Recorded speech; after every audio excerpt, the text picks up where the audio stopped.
Hi guys, welcome to another exciting week of history. Today we're looking at how archaeology can help us understand Anglo Saxon Britain. And by the end of today's lesson, you're going to be able to explain how it helps us.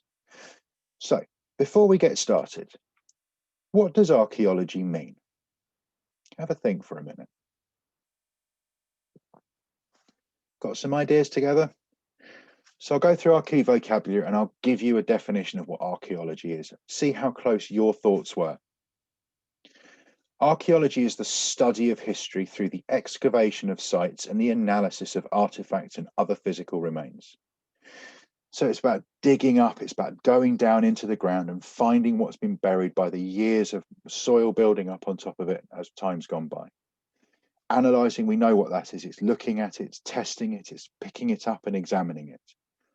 Artifacts are the objects. So in archaeology, they talk a lot about artifacts. So that's things like pots, armor, swords, and that kind of thing. Other physical remains might be things like sections of buildings that have got buried over time, maybe some ornate flooring, or there's boats have been found buried in places. That's the physical remains that we'd be talking about. An archaeologist is a person who studies history through the excavation of sites and the analysis of artifacts and other physical remains. So archaeology is what they do, an archaeologist is what they are. Artifact. I've already given you a definition for that one. It's an object made by a human being, and it usually gives information as to life during a period of time. As we get older, as time goes by, eventually our mobile phones, our laptops, they'll become artifacts. So in the future, archaeologists will dig them up and look at what we use for technology and think, why did they use that when we've got this amazing thing? Kind of similar to how sometimes we look at what would have been used in the past. So, for example, the sponge on a stick to wipe your bottom with when you've been to the toilet as a Roman, we think now, I wouldn't want to do that. I'm much happier using toilet paper. There might be something else in the future that they'll look back and say, they used to do what? Anyway, I'm getting off our lesson. Let's get back on task. So, probably one of the most famous archaeologists in film ever, Indiana Jones. He's always off on exciting adventures, in finding priceless artifacts, facing deadly dangers. A real life archaeologist, not quite so exciting. They do still travel around the world, but they spend a lot of time digging very slowly and in not any danger whatsoever. I think the only danger most of them are in is getting wet when it rains. They have to be a lot more careful, a lot more patient, because what they're dealing with is really fragile. It's ancient remains. So whether it's the bones from a dinosaur, the remains of a ship from the Vikings, or some medieval pottery that they're digging up, they have to be really careful, because one slip and they could break hundreds, if not thousands of years of history. And we could lose a link back to where something really important has happened in our development of our country. So if we think about the Angles and the Saxons and the Jutes making their journeys, if we found something really significant to that and someone just went in with a shovel, dug straight through it, we'd miss out on lots of information. So we learn a lot about life in the past from the things we find, from the artifacts, from the objects. Often these have been dug out of the ground, having been buried for hundreds or thousands of years. So as I said, we've got evidence of dinosaurs, we've got their skeletons. Those are the objects we've dug up. We've got Roman mosaic art. So I said earlier on, it's about what was the remains of things as well as the objects. So you've got an ornate floor. If you look at that hole that that man's in, it's probably about the same depth as my height. So they've had to go down a really long way to find this. Even underwater discoveries, like the Mary Rose, it was a famous ship that sank.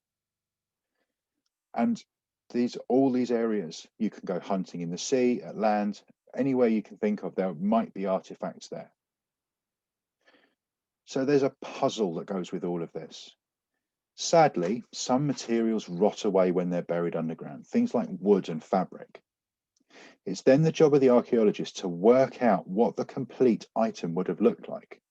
So for example, this axe, we've got the head of the axe, we can see the shape of it, we can see where it would be attached to a handle, we can see where the edge is.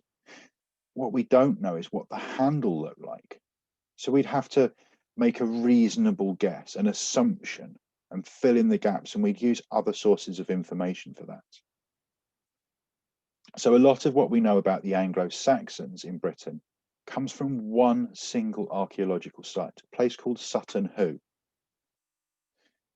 In the summer of 1939, as World War II was edging closer, a discovery was made beneath the earth in a quiet corner of Suffolk, on the east coast of England. So here we have England. So we've got the little red dot down there at the bottom. I'll just highlight that with an arrow for you so it's a bit easier to spot. That's where Sutton Hoo is. And where the bottom of the arrow is, so that last little bottom corner there, that's not too far away from where we are. So it's not too far from us. The archaeologists find the ship and a royal burial chamber full of their most valued possessions.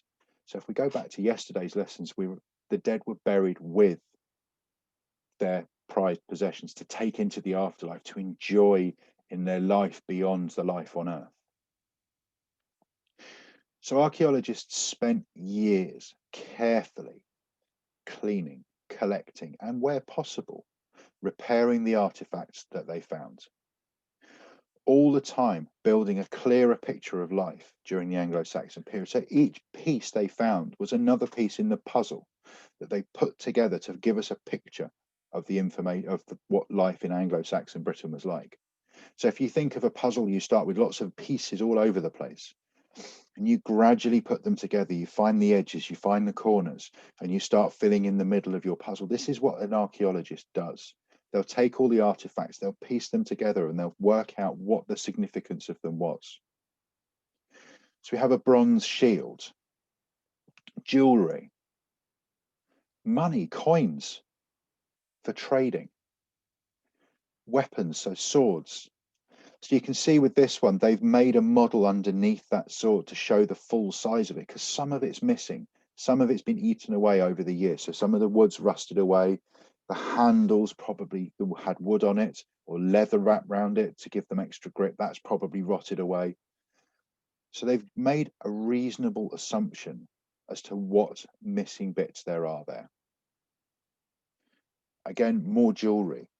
This one's quite interesting because it's got a gemstone in the middle of it and it's got some color to it. So it's not just plain metal. This is probably one of the most famous artifacts they found at Sutton Hoo. This helmet, it was corroded, broken into more than 100 fragments. It was rusty because part of the burial chamber had collapsed. So it had been exposed to the air and the rain and the elements.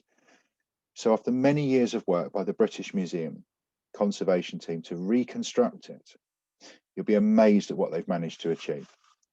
This is what it looks like. This is what they think that it looks like. So they've used the details that were on the helmet.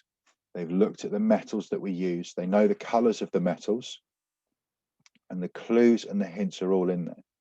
So again, this is the idea of the archaeologist working with a big puzzle and putting it all back together. You can see how ornate this was. So this was a king's burial. So he's taken this ornate helmet into the afterlife with him so that he can fight battles and have protection in the afterlife. So thanks to archaeologists, we know a lot more about our history. Next lesson, we'll be looking more at the metalwork and the jewelry worn by both men and women. For Friday's lesson, you'll need some flour and salt. I'm not going to tell you why just yet. Just make sure that for Friday's lesson, you have flour and salt. I'll see you for our next lesson. Watch this video over again if you want to make some notes, maybe some key ideas that you think might be important later on. Stay safe, and I'll see you for our next lesson.